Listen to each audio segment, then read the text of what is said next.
Hare Krishna Bharatvarsh, how are you all? Hope you guys are doing good. आज हम discuss करने वाले हैं व्हाट इज़ रॉक्स।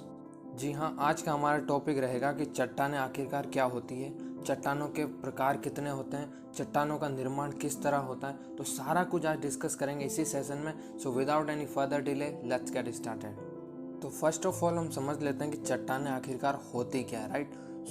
वे समस्त पदार्थ जिनमें भू प्रॉपर्टी का निर्माण हुआ है जो धरातल से 16 किलोमीटर की गहराई तक विस्तृत है, चाहे वे ग्रेनाइट की भांति कठोर हो या चीका अथवा मृदा की भांति मुलायम हो, चट्टानें कहलाती हैं। वो सारी चट्टानों का जो निर्माण है वो खनिजों से मिलकर होता है। चट्टानों में उपस्थित खनिज घटकों का जो समान संगठन नहीं होता है। चट्टानों में सामान्यतः उपस्थित खनिज पदार्थ फेल्सपार एवं क्वार्टज होते हैं। चट्टानों के विज्ञान को हमेशा पेट्रोलॉजी कहा जाता है, जिसके अंतर्गत चट्टानों के विभिन्न स्वरूपों का अध्ययन किया जाता है। तो अब हम समझते हैं कि चट्टानों के प्रकार कितने हैं। तो मुख्यतः हम देखें तो चट्टानें 3 तरह की होती है। जो पहली है वो आग्नेय चट्टानें, दूसरी है वो अवसादी चट्टानें, जो तीसरी है वो रूपांतरित चट्टानें। अब हम समझते हैं कि आग्नेय चट्टानें जो है वो क्या होती है। अब जो आग्नेय चट्टानें उनका निर्माण पृथ्वी के आंतरिक भाग के मैग्मा एवं लावा के ठंडा होने से होता है, अतः इन्हें प्राथमिक चट्टानें भी कहा जाता है। इनका वर्गीकरण इनके कणों के आकार एवं अवस्था अथवा पदार्थ की भौतिक अवस्था पर निर्भर करता है। और समझते हैं कि आग्नेय चट्टानों की विशेषताएं क्या होती है। ये कठोर इसलिए होती है, इनमें रवे पाए जाते हैं जिनका आकार मैग्मा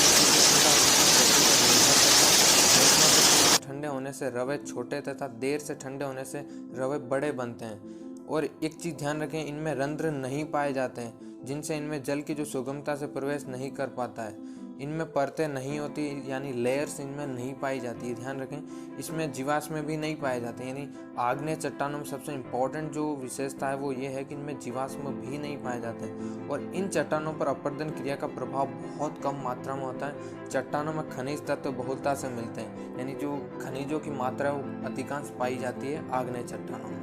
अब हम समझ लेते हैं कि अवसादी चट्टानें क्या होती है, राइट। इनका जो निर्माण है वो उन पदार्थों से हुआ है जिन्हें आच्छादन के साधनों यथा बात करें नदी, वायु, हिमनद आदि घटकों से निम्न प्रदेशों में निक्षेपित किया है। आच्छादित पदार्थ ही तलछटे निक्षेप है जो परत दर परत जमा होता जाता है। कालांतर में दबाव में संपीड़न जैसे कारकों के फलस्वरूप कठोर होता जाता है एवं अवसादी चट्टान का रूप धारण कर लेता है। जो अवसादी चट्टान है वो भू प्रॉपर्टी के परे आयतन का मात्र 5% ही है। जी हाँ, आपको जानकर आश्चर्य होगा कि जो अवसादी चट्टानें जो है उनके पूरे आयतन का मात्र 5% ही माना जाता है, फिर भी धरातल के 75% भाग को घेरे हुए है। अब हम समझ लेते हैं कि जो अवसादी चट्टानें उनकी क्या विशेषताएं हो सकती है, राइट। इन चट्टानों में जीव जंतुओं तथा वनस्पतिक जीवाश्म मिलते हैं। इन चट्टानों में रवे नहीं होते, अर्थात ये रवे रहित होती है। अब नेक्स्ट पॉइंट की अगर मैं बात करूं तो वो है इन चट्टानों में परतें स्पष्ट दिखाई देती है। इसी कारण इन्हें स्तरीय चट्टानों के नाम से भी पुकारा जाता है।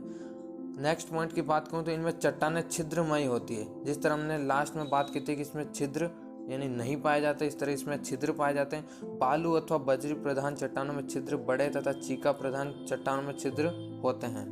नेक्स्ट पॉइंट की बात करूं तो छिद्रों के कारण इनमें पानी सुगमता से प्रवेश कर सकता है, जिस कारण इन्हें सरंध्र चट्टानें भी कहा जाता है। ये चट्टानें आग्नेय चट्टानों की अपेक्षा नरम होती है, जल्दी टूट फूट जाती है। अब हम समझ लेते हैं कि आखिर रूपांतरित चट्टानें होती है वो क्या होती है, राइट। परतदार सेल तथा आग्नेय सेल में रूप परिवर्तन के फलस्वरूप रूपांतरित सेल का निर्माण होता है। रूपांतरण की जो क्रिया है का साधारण रूप अर्थ रूप परिवर्तन से होता है। रूपांतरण की क्रिया के दौरान चट्टान का संगठन तथा रूप बदल जाता है। चट्टान में किसी प्रकार का विघटन और वियोजन नहीं होता। वैसे साधारण तौर पर देखें तो रूप परिवर्तन परतदार तथा आग्नेय सेलों का होता है, परंतु कभी कभी रूपांतरित सेल का रूपांतरण भी हो जाता है। इस क्रिया को पुनः रूपांतरण भी कहा जाता है। रूपांतरण की क्रिया के दौरान जब चट्टानों का रूप बदलता है तो वह 2 रूप से संभव होता है। पहला भौतिक रूपांतरण अथवा दूसरे की बात करूं तो रासायनिक रूपांतरण। कभी कभी दोनों रूपांतरण साथ साथ कार्य भी करते हैं। अब हम समझते हैं कि जो रूपांतरण के प्रमुख घटक यानी कारक क्या हो सकते हैं।